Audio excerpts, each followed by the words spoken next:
मैं अपने महबूब को चांद नहीं कहूँगा क्योंकि चांद में भी दाग है। पर क्या वो वास्तव में ही दाग हैं या कुछ और? आपने कभी रात में चांद को देखा होगा, उसमें कुछ आपको गहरे धब्बे दिखे होंगे। पूरा चांद चमकता है लेकिन उस पर कुछ धब्बे नजर आते हैं। तो वो धब्बे वास्तव में हैं क्या? आज एक गतिविधि करके हम देखेंगे कि वो धब्बे हैं क्या और वो ऐसे क्यों दिखते हैं। आज की इस गतिविधि को करने के लिए हमें चाहिए होगा एक कार्डबोर्ड का उथला हुआ बॉक्स, बेसन, आटा, कुछ मिट्टी और कुछ पत्थर के टुकड़े। इसके साथ ही आपको एक छन्नी और मोबाइल फ़ोन की फ्लैशलाइट की भी आवश्यकता होगी। सबसे पहले गत्ते का ये डब्बा लें और इसमें कुछ मिट्टी छन्नी से छानकर फैला दें।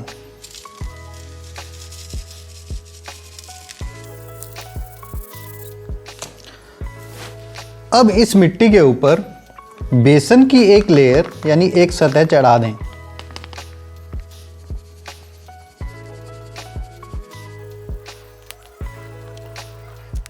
बेसन के बाद मिट्टी की एक लेयर दोबारा से चढ़ाएं।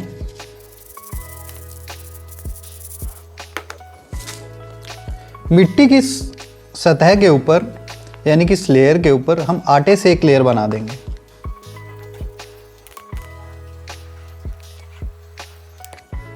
अब दोबारा से आटे के ऊपर बेसन की एक और सतह बना देंगे। आप ये तब तक करते रहें जब तक एक मोटी परत इस डब्बे के ऊपर इन सारी चीज़ों की ना बन जाए। अब मैं दोबारा से आटा ले लेता हूँ। अब ये सब करके मैं कर क्या रहा हूँ? इन अलग अलग चीज़ों से मैं एक ऐसी परत बनाना चाह रहा हूँ जो चांद के ऊपर की मिट्टी को दर्शा सके। और अंत में अब इस पीले बेसन को मिट्टी से ढक दें। अब इस बॉक्स के अंदर जो ये मिट्टी की परत बन चुकी है, इसको मान लेते हैं हम कि ये चांद के ऊपर की धरती है, वहाँ की ज़मीन है। मेरे पास कुछ अलग अलग आकार के छोटे बड़े पत्थर हैं। अब एक एक करके मैं ये पत्थर इसके ऊपर छोड़ूंगा और देखूंगा कि क्या होता है। सबसे पहले मैं एक छोटा पत्थर लूंगा। आपने देखा कि एक गड्ढा बन गया। अब मैं एक उतने ही साइज का छोटा पत्थर लूंगा, लेकिन इसको मैं ऊपर से ना फेंक कर एक तरफ से किसी एंगल पे फेंकूंगा। आपने देखा एक गड्ढा तो बना, उसके साथ साथ मिट्टी निकलकर एक दिशा में चली गई। अब छोटे बड़े पत्थरों से हम ये करके देखेंगे।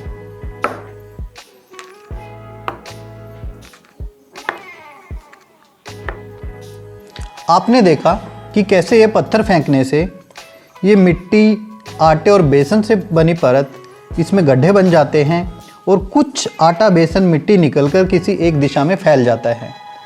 अब यह इस बात पर निर्भर करता है कि हमने कितना बड़ा पत्थर कितनी गति से और कितने बल के साथ फेंका।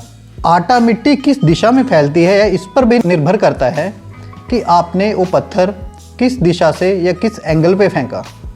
ठीक इसी तरह बहुत सारे एस्टेरॉयड्स और मीटियोर चांद से टकराते हैं। वो जहाँ पर टकराते हैं वहाँ पर गड्ढे बना देते हैं। उन गड्ढों से निकलकर मिट्टी चारों तरफ फैल जाती है। इस दृश्य में आप देख सकते हैं कि आपको एक छोटा सा गड्ढा और उसमें से निकली हुई कुछ लाइनें एक चारों तरफ फैली हुई नजर आएंगी। तो उसका मतलब है कि वो मीटियोर या एस्टेरॉयड उस जगह पर ऊपर से टकराया होगा, किसी एंगल से नहीं। जहाँ पर लाइनें सिर्फ एक ही दिशा में निकल कर जाएं, वहाँ पर पता चलता है कि मेटियोर या एस्टेरॉयड उसकी विपरीत दिशा से आके वहाँ पे टकराया होगा और उसकी वजह से मिट्टी फैली होगी। ठीक यहाँ पर जैसे हमने इस तरफ से पत्थर फेंका तो ये आटा, बेसन इस तरफ फैला। अगर मैं इस तरफ से पत्थर फेंकता तो आटा, बेसन दूसरी तरफ फैलता।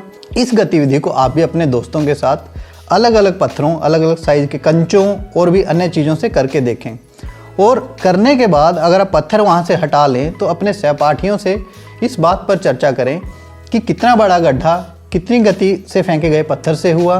और किसी गड्ढे को दिखाकर आप किसी से यह भी पूछ सकते हैं कि पत्थर यानी कि एस्टेरॉयड या मेटियोर किस तरफ से आकर टकराया होगा और वो गड्ढा बना।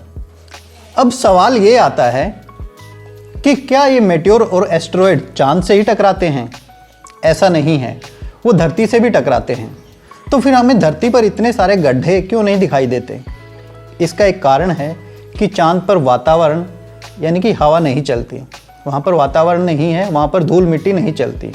धरती पर टकराए गए मेटियोर या एस्टेरॉयड से बने गड्ढे समय के साथ साथ या फिर टेक्टोनिक मूवमेंट की वजह से वो गड्ढे वहाँ से गायब हो जाते हैं। कई बार ऐसा भी होता है कि वहाँ पर कोई ज्वालामुखी फट जाए और वो गड्ढा भर जाता है, और कई बार ऐसा भी होता है कि बाढ़ आ जाए तो पानी में बहाई गई मिट्टी के कारण भी वो गड्ढे भर जाते हैं। पर चांद पर ये सारी चीज़ें नहीं होती, इसी कारण से वहाँ पर बने हुए गड्ढे परमानेंट रहते हैं और हमें यहाँ से धब्बों की तरह दिखाई देते हैं। अब सवाल ये है कि वो गड्ढे हमें धब्बों की तरह क्यों दिखाई देते हैं। इसको जानने के लिए मैं यहाँ से ये सारे पत्थर हटा लेता हूँ।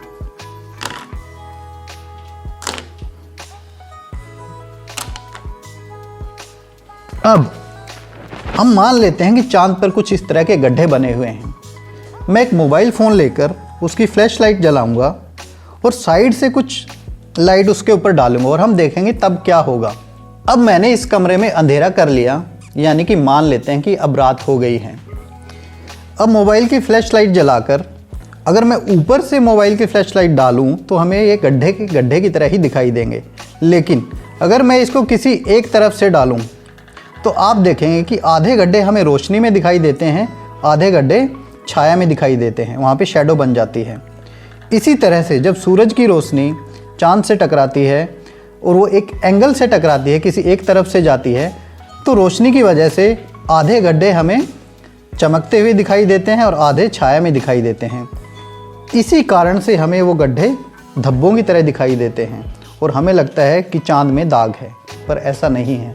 अब आप तो जान ही चुके हैं कि चांद में दाग नहीं है, गड्ढे हैं।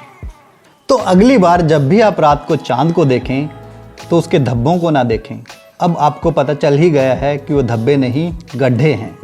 चांद पर धब्बे होना मात्र कवि की कल्पना है।